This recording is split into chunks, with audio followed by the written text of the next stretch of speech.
Okay, let's get into it. For months, we have been completely consumed. Oh, absolutely obsessed. Totally obsessed with the sheer brilliance of DLB's entire operation, the 11SIX music ecosystem. Right.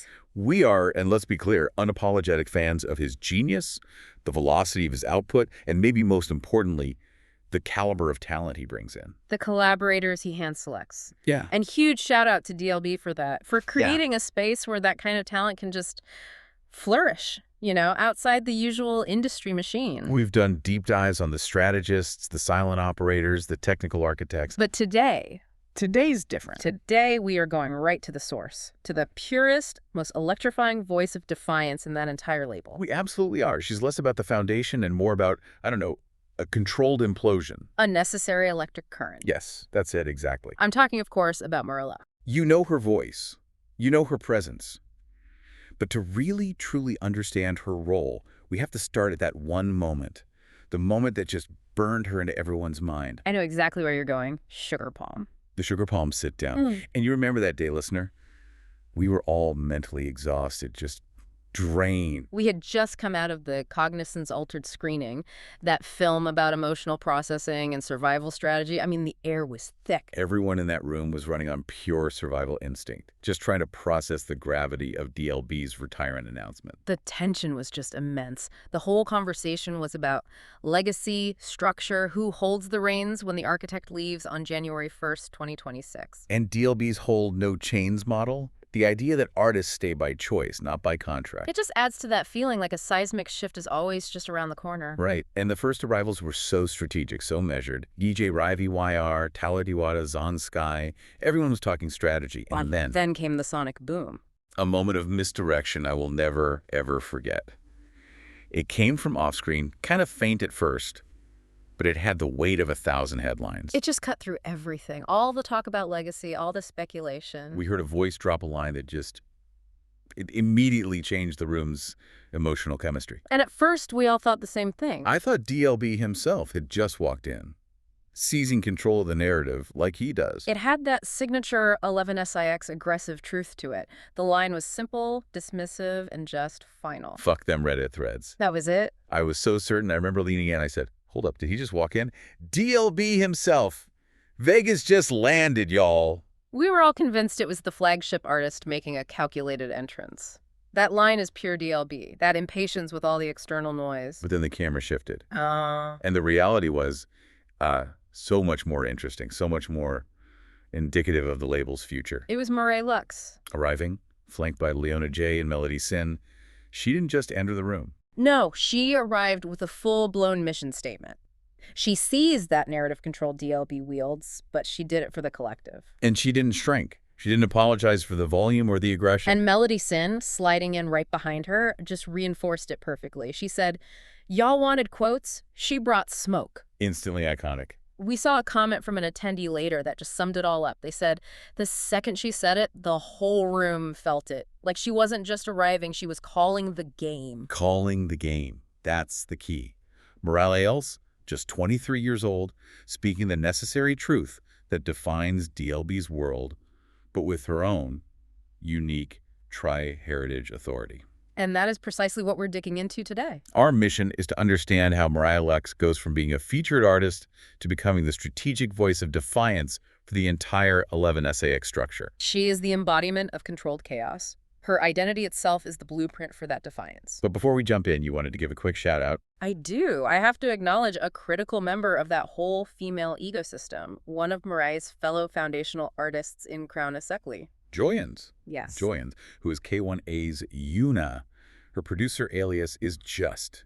It's defining the melodic progression and soft emotional compositions for the whole label. That female talent pool is insane. The dynamic tension they create is just. It's vital. It is, and Maraé Lux and Joyans are foundational members of Crown Enki. That's the female layered vocal engine of the label. You have to understand that dynamic to get the 11SAX sound. So that's our structure for today. We're going to examine the complex architecture of her identity. Then we'll dissect her aggressive artistic philosophy, the whole fucking kitchen of it all. And finally, we'll analyze her absolutely foundational role in DLB's discography and really the future of the label. Let's do it. Okay, section 1. the multi-layered architecture of identity. So let's start at the foundation, the tri-heritage tapestry. Maraé is 23, and she is Korean, Mexican, and Japanese. And you cannot treat this as a footnote. No, it's the engine. It's what drives her sound, her whole refusal to be categorized. She is, as the sources keep saying, a mesmerizing, volatile blend. And you can see it's an intersectionality that just immediately commands attention. The descriptions of her physical presence are so specific. Right. You have the almond-shaped eyes that, they hint at the precision and discipline of her Korean ancestry. But then the sources describe her figure as a generous gift from her Mexican heritage, curvaceous and busty, embodying that fire and passion. But wait, there's a tension there, right? Because that curvier, more passionate physical type, which is so often celebrated in Latin culture. It's visually contrasted by this slim, almost deliberately non-voluminous silhouette she maintains. That's the Japanese fashion model influence, that focus on sleek lines, minimalist, intentional presentation. It's a visual paradox. Even her skin is a metaphor for the blend. It ranges from the porcelain glow of a moonlit night in Seoul to the warm bronze of a setting sun on a Mexican beach. She is literally painted in the geography of her heritage. This isn't just diversity for diversity's sake. It's complexity made manifest. And it all translates into her movement, her stage presence. That blend of the grace of a geisha, that quiet, refined, meticulous movement. And the fiery passion of a flamenco dancer. Yeah. It's powerful. It's almost intimidating. And it's seductive because it's so unpredictable. You are never, ever getting just one note from Maraé Lux. That ability to hold tension, to exist in all these contrasting states at once, it comes directly from her upbringing, what we're calling the Vegas crucible. Right. Born in Las Vegas, a city built on glamour and illusion. But her home life was described as one of love and defiance. Her parents are a world-renowned Korean ballerina mother. And a talented Japanese-Mexican DJ father. That combination alone is a masterclass in foundational artistry. The mother instilled the discipline of dance. Precision, rigor, commitment, the relentless pursuit of perfection. That's the Korean side providing the structure. And the father instilled the art of music. Creativity, rhythm, that essential ability to feel and respond to the pulse of a crowd. That's the Japanese-Mexican fusion providing the soul. But here's the thing. Despite all the glitz and performance art of the Vegas Strip, the mainstream stuff, she wasn't drawn to it. Not at all. The sources emphasize she was called to the raw underground music scene. She wasn't chasing validation. She was chasing authenticity in the city's hidden veins. And that decision is pivotal.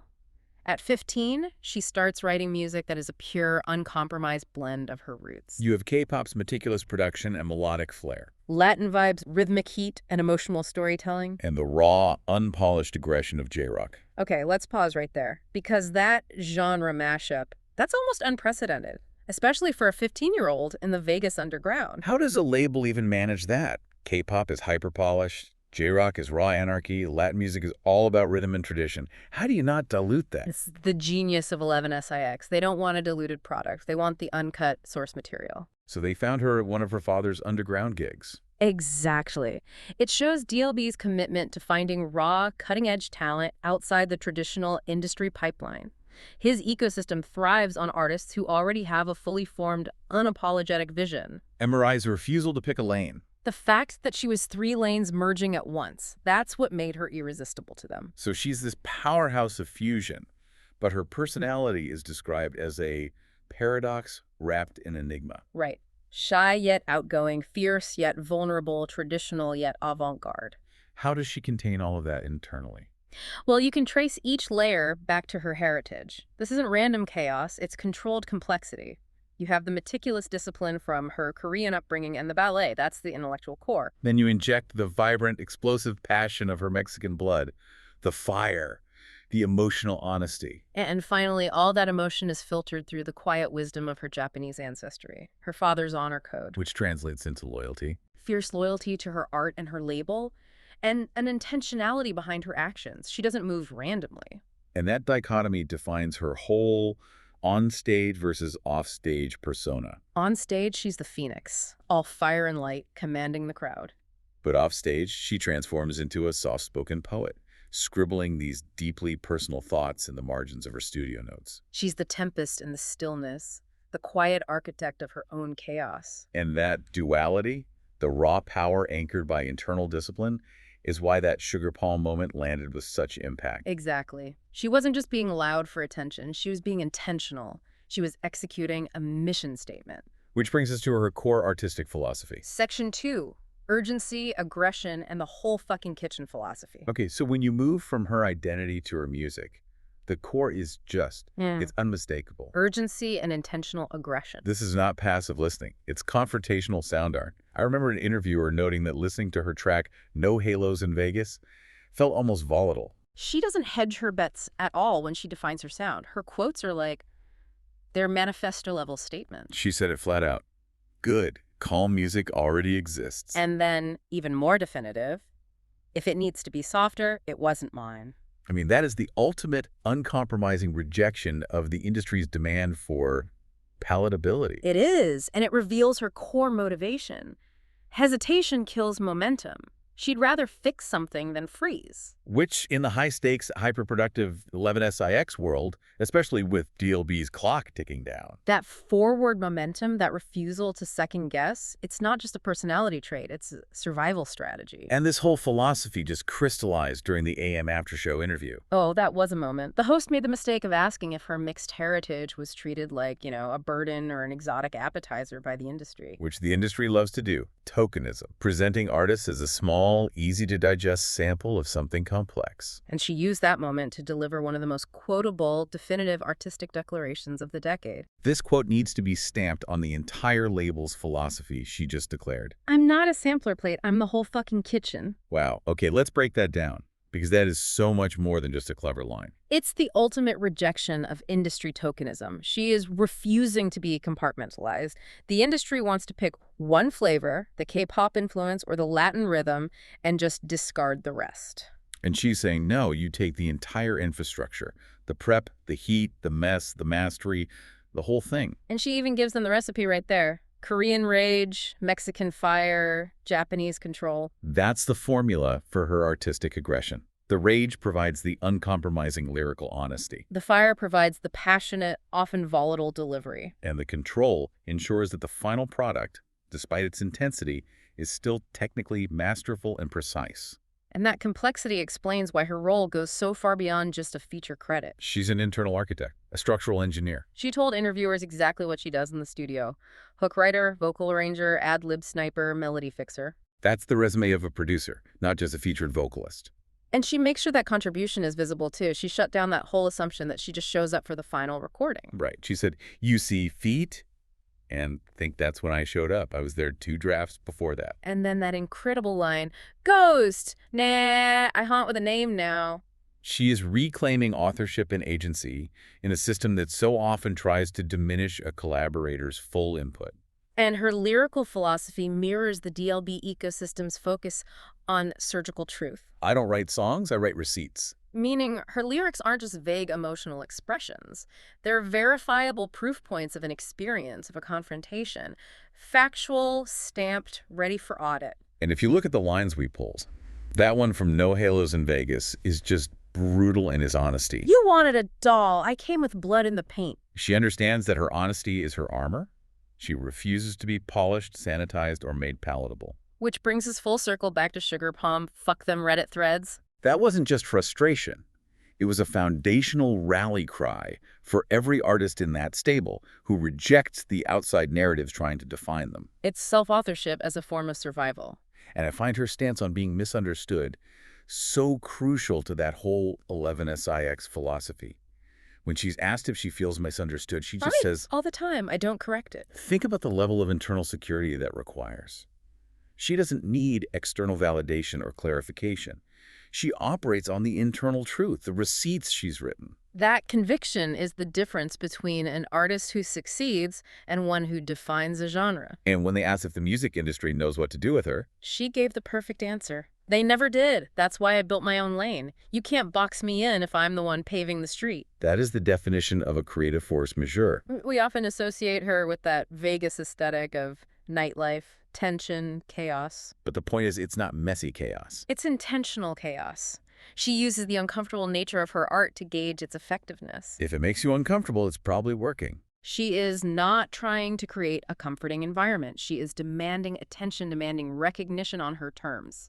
She's not a vibe, she's a weapon. And that aggression, that sense of urgency, is why she is absolutely crucial to the 11SIX structure. Which brings us directly to her formal integration into the ecosystem. Section 3, Maraé Lux in the 11SIX ecosystem and DLB discography. We've established her as an architectural force, and her role is foundational within the label's female collective, Crownasai. And Crownasai is more than just a collaboration group. It's described as the female layered vocal engine and harmony collective of 11SIX. Its purpose is highly specific and vital to DLB's often minimalist dark sound.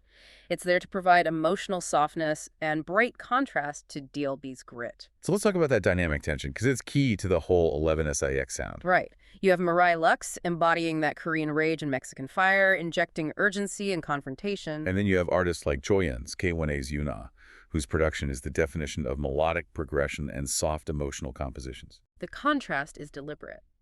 Joyeon's often provides the atmospheric, reflective textures, the quiet, emotional core, the necessary softness. And Maraé provides the sharp edges, the vocal runs that feel like an attack, the aggression that prevents the collective from becoming too ethereal. Together, they create a harmony that is both vulnerable and fiercely defended. And the talent pool in Crownasai is it's ridiculous. You have Zongsky, the Juilliard-trained R&B pop singer-songwriter, Melody Sin, Tala Diwata, Leona J. And the label treats this collective as an essential resource. Their creative space, 11's Heart, reflects that importance. It's a women-led creative space, formerly the Queen's Hub, and its specific function is protection. It ensures that developing female artists like Maraé, Melody, and Leona have a protected feminine creative direction, led by trusted internal figures. It's infrastructure designed to prevent their complex identities from being simplified. That protection is vital, especially for an artist who refuses to be tokenized. But her most visible role, the one that tells us the most about her standing, is her status as a frequent and trusted collaborator with DLB himself. That trust is paramount. She is one of the most consistently featured female voices across his entire discography. And DLB is intensely protective of his narratives.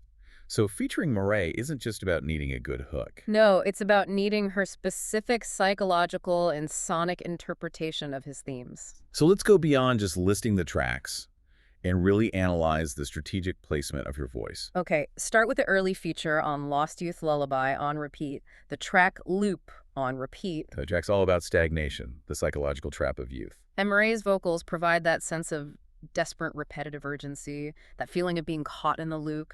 It gives the track a raw, pleading energy that contrasts with DLB's usually detached delivery. Then you jump to Mercies for the Week and Vegas in July. A key thematic connection. Remember, she is the Vegas crucible. Her voice here is tied specifically to the city's environment. She's like a sonic narrator for the atmosphere DLB is describing. Her chorus provides the heat, the danger, the high-stakes vibe of that city. Then on Rebirth of a Savage, she's on 2 tracks. The solo feature, Can We Talk, sees her taking the lead on a track about emotional communication breakdown. Her aggression is controlled there. And then there's that intense 3-way feature, Don't Blame You, with Tala Diwata. And Tala often provides a grounded, soulful counterbalance. But on this track, Mariah's urgent, high-register vocals are the emotional accelerator. She pushes the track toward confrontation while Tala holds the melodic stability. She's deployed specifically to raise the stakes. This trend just continues into Bipolar Scorpio, which is arguably his darkest, most introspective record. And she anchors 2 critical tracks there, Hustler's Prayer the Third with Marakai, and the incredibly complex track I Ain't Whole Yet. Okay, I Ain't Whole Yet. Let's analyze that for a second. DLB is admitting vulnerability, incompleteness, a rare moment of exposed emotion for him. So why put Mariah on that track? She's the definition of aggressive self-authorship. Because she provides the sonic confirmation that incompleteness is still a form of strength. Exactly. Her vocals aren't softening his vulnerability. They're amplifying the defiant struggle against it. She's saying, I may not be whole yet, but I am still a weapon. Her presence ensures the track, despite its emotional depth, doesn't sound weak. It sounds like a declaration of war against one's own limitations. And finally, she was front and center on the huge collaborative track Grudges from Peace with Love and then twice from Love with Peace. She's fully integrated into the core architecture. Our inclusion in the big remix packs confirms it too. Lost Youth, remix. Hard to Trust, remix. I Rise, remix. When the label needs to show a unified front, she is always in the mix. She's not peripheral, she's central. Now we have to address the muse and myth territory. You can't discuss a frequent DLB collaborator without diving into the fan theories. Specifically the song Different from Peace with Love. Right.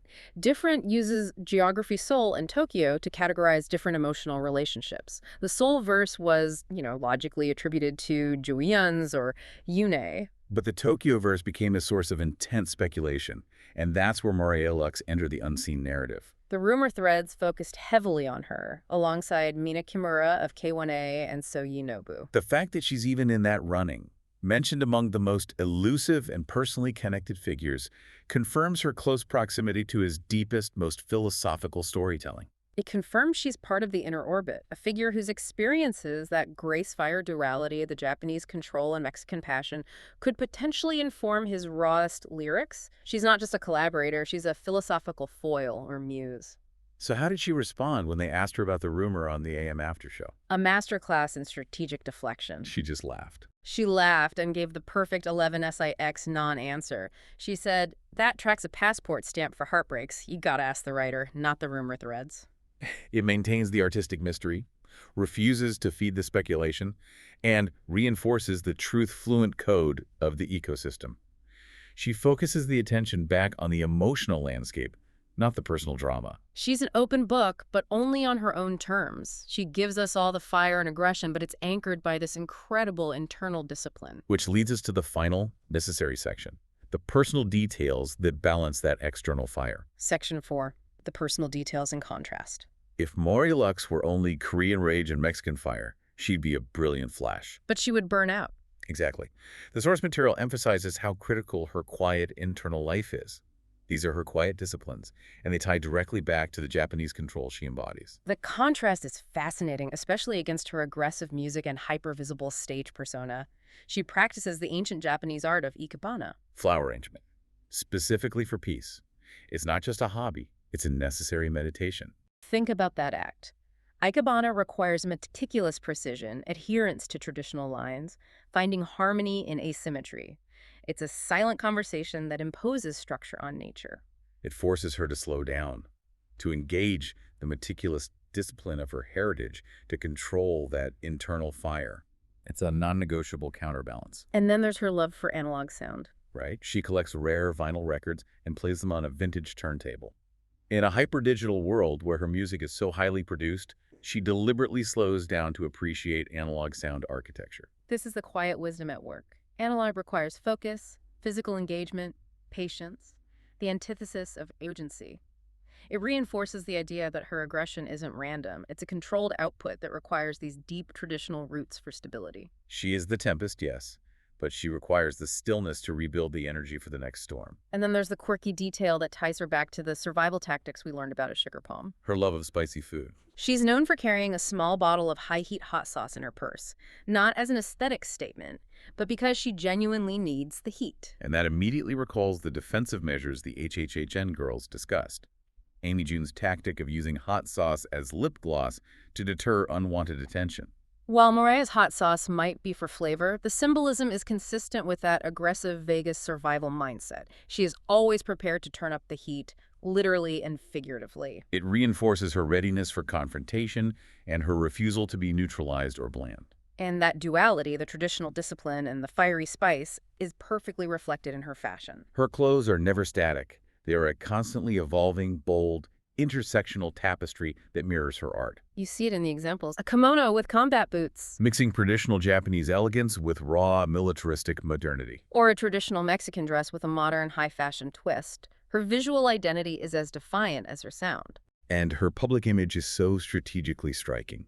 The golden caramel skin, the deep blue streaks in her hair for that J-rock edge, the signature eyebrow slit. But the grounding element, the key to her whole psychological state, is the tattoo. The script tattoo LUZ etched vertically down her neck near her collarbone. LUZ meaning light in Spanish. And that is the perfect, beautiful encapsulation of her persona. She presents as fire, aggression, shadow, but she is grounded by an inherent, deliberate light, the LUZ.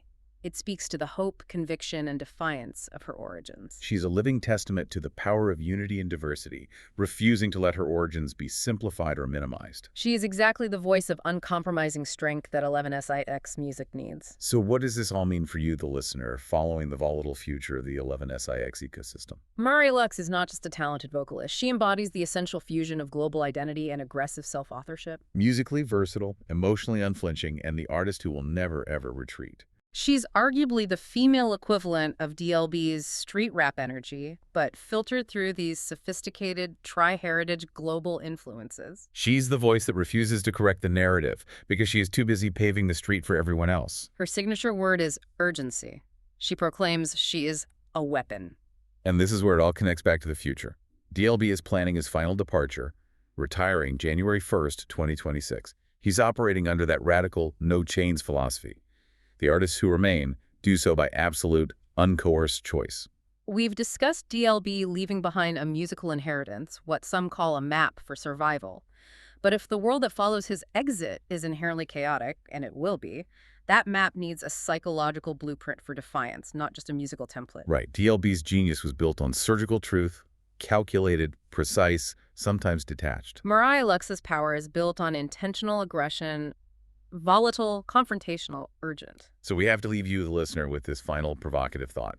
If DLB is leaving the strategy, is Maraé Lux's intentional aggression, her refusal to soften, her declaration that hesitation is louder than mistakes? Is that the precise emotional blueprint the remaining artists, including Crandacia, Joyons, and all the others, need to survive and thrive when the master architect is gone? Is her rage the weapon they need to carry the legacy forward? It raises that fundamental question. When the structure leaves, is raw, unapologetic power more critical for survival than composure and harmony? Maraé Lux seems to have the answer coded into every line she writes and every feature she delivers. Thank you for joining us on this deep dive into Maraé Lux, the artist who didn't just bring the kitchen, she brought the fire department and the demolition crew. We appreciate you tuning in and thinking critically about the future of 11SIX. The Deep Dive and Neon Core Media have no ownership or official connection to DLB, V2V, 11SIX, Orison, or Neon Vision Studios.